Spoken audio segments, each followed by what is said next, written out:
කොහොමද ඔයාලට? අද අපි බලමු ඇඳුම් කඩවලට ගියපුවාම අපිට ඕන වෙන ඉංග්‍රීසි phrases. එහෙනම් අපි යමු වීඩියෝ එකට. I am looking for a pair of shoes. Can you tell me where to find it? I am looking for a pair of shoes. Can you tell me where to find it? මේකෙන් කියන්නේ මම සපත්තු දෙකක් හොයන්න තමයි යන්නේ. ඔයාලට කියන්න පුළුවන්ද මට ඒව කොහෙන්ද හොයාගන්න පුළුවන් කියන එක? තවත් phrase එකක් බලමු. Where can I find a frock? Where can I find a frock? මේකෙන් අහන්නේ මට ගවුමක් හොයාගන්න පුළුවන් කොහෙන්ද කියන එක. තවත් එකක් බලමු. Do you have this in size 4? Do you have this in size 4?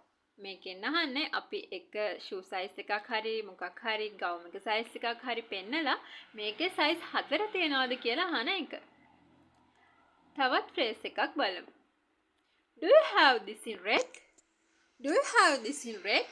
මේකෙන් අහන්නේ අපි ගවුමක් හරි shoe එකක් හරි නිල් හරි කහ හරි ඒ වගේ රතු නොවන පාටකින් තියෙන එකක් පෙන්නලා ඒකේ රතු පාට අපිට ගන්න පුළුවන්ද කියලා අහන විදිය. තවත් එකක් බලමු. Do you have a bigger one? Do you have a bigger one? මේකෙන් අහන්නේ මේ size එකේ මීට වඩා ලොකු එකක් තියනවද කියන එක. මේ bigger කියන එකට අපිට smaller, shorter, longer වගේ ඒවා දාලා අපිට අලුත් විදිහ වාක්‍ය හදන්න පුළුවන්. Smaller කියන්නේ පොඩි කියන එක. Shorter කියන්නේ මිටි කියන එක. Longer කියන්නේ දිග කියන එක. අපිට do you have කියලා මම මේ කියලා දීපු වචන දාලා one කියලා දාලා අපිට ඕන විදියට වාක්‍ය හදන්න පුළුවන්. තවත් phrase එකක් බලමු. Where's the dressing room? Where's the dressing room? මේකෙන් අහන්නේ ඇඳුම් මාරු කරන කාමරේ කොතනද තියෙන්නේ කියන එක. අහන එක. Can I try this on? Can I try this on? මේකෙන් අහන්නේ මට මේක ඇඳලා බලන්න පුළුවන්ද කියන එක.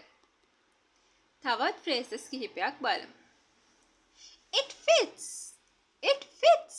මේකෙන් කියන්නේ ඒ ඇඳුම ඔයාට හොඳට ගැලපෙනවා කියන එක. තවත් එකක් බලමු. It's too big. It's too big. මේකෙන් කියන්නේ මේක ගොඩක් ලොකු වැඩි කියන එක. දැන් අපි බලමු බිල් එක ගෙවන්න යද්දී එහෙමත් නැත්නම් මිල කීයද කියලා අහන්න ඕන වෙන English phrases. How much is it? How much is it? මේකෙන් අහන්නේ මේකේ මිල කීයද කියන එක. මේකම අපිට අහන්න පුළුවන්. How much does this cost? How much does this cost? මේකෙන් අහන්නේ මේකේ මිල කීයද කියන එක. ඔයගොල්ලෝ කඩේට ගියාම ඇඳුම් ගන්න ගියාම shoes ගන්න ගියාම මම මේ කියලා දීපු phrases use කරන්න. එතකොට ඔයගොල්ලන්ට මේවා කලින් practice වෙලා ගියොත් හොඳට confident විදියට කඩේ කට්ටිය එක්ක කඩේට යන යාළුවොත් එක්ක ඉංග්‍රීසි වලින් කතා කරන්න පුළුවන්. අද මම අරගෙන ආව වීඩියෝ එක වැදගත් කියලා හිතනවා නම් යාළුවන්ටත් බලන්න share කරන්න. තාමත් අපේ channel එක subscribe කරලා නැත්නම් දැන්ම subscribe කරන්න. වීඩියෝ එක බලපු ඔයාලා හැමෝටම ගොඩක් thank you.